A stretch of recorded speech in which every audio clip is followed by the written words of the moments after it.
Hello friends, आपका स्वागत है हमारे चैनल एग्ज़ाम चैंपियन ऑफिशियल पे। ठीक है, और हम लोग का 2 क्लास चल चुके हैं पॉलिटी की और मैं आपको ये पढ़ा रहा हूँ अपने नोट्स से पॉलिटी, जो सारे एग्ज़ामों के लिए इम्पोर्टेंट है, खास करके यूपीएससी, सिविल सर्विसेज सारे एग्ज़ामों के लिए। ठीक है, और ये निचोड़ है, हम Laxmikanth, DD Basu, NCERT, constitution की जितने बुक हैं, उसका निचोड़ है, इससे बाहर क्वेश्चन बन नहीं सकता। ठीक है, और जहाँ तक है मैंने पूरा प्रयास किया है नोट्स अच्छा बनाने का, और इससे मैं दिखाऊँगा प्रीवियस ईयर के क्वेश्चन भी यहाँ से पूछे गए थे। ठीक? तो चैनल को लाइक, सब्सक्राइब और शेयर कर लीजिएगा।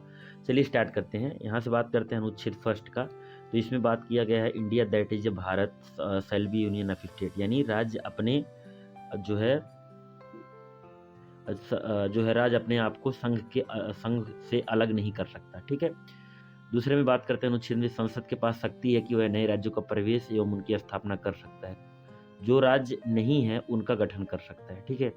तीसरा बात करते हैं अनुच्छेद तीसरा, जो है संविधान नए राज्यों का गठन कर सकता है, राज्य की सीमा घटा बढ़ा सकता है, परिवर्तन कर सकता है, नाम में परिवर्तन कर सकता है, 2 छोटे राज्यों को जोड़कर नया राज्य बना सकता है। चौथे अनुच्छेद में बात करते हैं, संसद 2 या 3 अनुच्छेद के तहत जो कार्य करेगी वह तकनीकी रूप से संविधान संशोधन नहीं माना जाएगा, अर्थात 368 जो साधारण तरीके से संविधान संशोधन किया गया है उसको संविधान संशोधन नहीं माना जाएगा। और आगे बात करते हैं संविधान संशोधन कितने प्रकार से, संविधान संशोधन 3 प्रकार से हो सकते हैं। ठीक है, 368 भाग 20 में दिया गया संविधान संशोधन दक्षिण अफ्रीका से लिया गया है। एक है साधारण बहुमत, एक है विशेष बहुमत, एक है विशेष बहुमत प्लस आधे राज्यों की सहमति। ठीक है, और यह एक एकात्मक लक्षण है। नए राज्यों की गठन की प्रक्रिया बात करते हैं।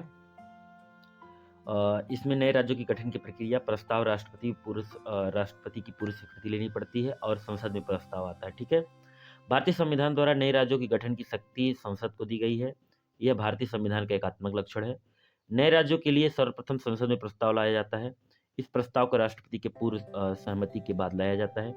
इस प्रस्ताव को संबंधित राज्य विधानमंडल को विचार हेतु भेजा जाता है, जिसके लिए राष्ट्रपति समय सीमा निर्धारण करता है। आवश्यकता पड़ने पर राष्ट्रपति समय सीमा बढ़ा भी सकता है। नोट में बात करते हैं, संविधान में इसके लिए समय सीमा का कोई प्रावधान नहीं है। राज्य विधानमंडल द्वारा केंद्र को जो भी राय दी जाती है उसे केंद्र मानने के लिए बाध्य नहीं है। नए राज्यों के गठन में संसद किसी प्रस्ताव को केवल साधारण बहुमत से पारित करती है, इसलिए इसे तकनीकी रूप से संविधान संशोधन नहीं माना जाता है, क्योंकि इसे 368 की प्रक्रिया के बाहर रखा गया है। मूल संविधान में नए राज्यों के गठन में कोई प्रस्ताव न राष्ट्रपति के पूर्व सहमति से लाया जाता है, न ही विचार हेतु राज्य विधानमंडल को भेजा जाता है। ठीक है, आगे बात करते हैं। इस व्यवस्था को 5वें संविधान संशोधन द्वारा अपनाया गया था 1955 में। यदि नए राज्यों के गठन से कोई केंद्र शासित प्रदेश जो है प्रभावित होता है, तो उसके पास विचार हेतु यह प्रस्ताव नहीं भेजा जाता है। इस व्यवस्था को 18वें संविधान संशोधन 1960 से अपनाया गया है। राज्यों का पुनर्गठन में बात करते हैं तो 552 देशी रियासत थी, 549 विलय करा दिया गया था पटेल जी के द्वारा।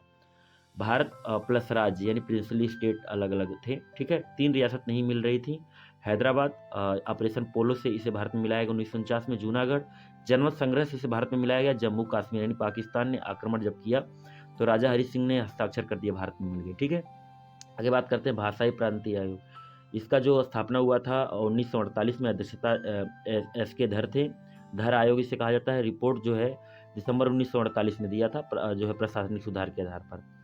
दिसंबर 1948 में जेवीपी समिति आया था, जेएल नेहरू इसके अध्यक्ष थे, पटेल भी थे, पट्टाभी सीतारामैया थे। रिपोर्ट अप्रैल 1949 में आया था। ठीक है, और 1953 में भाषाई आधार पर आंध्र प्रदेश बना था।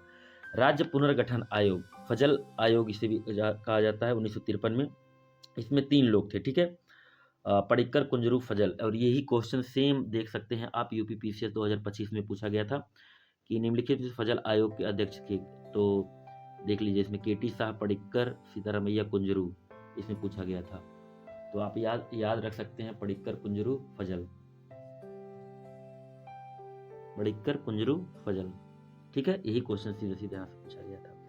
तो आगे और बात करते हैं, एक राज्य एक भाषा को स्वीकार कर दिया गया। राज्य पुनर्गठन अधिनियम 1956 में आया था। एक साथ 14 राज्य और 6 केंद्र शासित प्रदेश का गठन कर दिया गया। 74वां संविधान संशोधन 1956 को निरसित कर दिया गया। टोटल 5 निरसित किया गया। ठीक है, कोई भी राज्यपाल 2 या 2 से अधिक राज्यों का राज्यपाल हो सकता है। कोई भी उच्च न्यायालय 2 या 2 से अधिक राज्यों का साझा न्यायालय हो सकता है। 350 के जो भाषाई अल्पसंख्यक होंगे उन्हें प्राथमिक शिक्षा उनकी मातृभाषा में दी जाएगी। 350 ख भाषाई आयोग के लिए एक कार्यकारी की नियुक्ति का प्रावधान है। ठीक है, और आगे बात कर लेते हैं कौन सा राज्य कब बना था।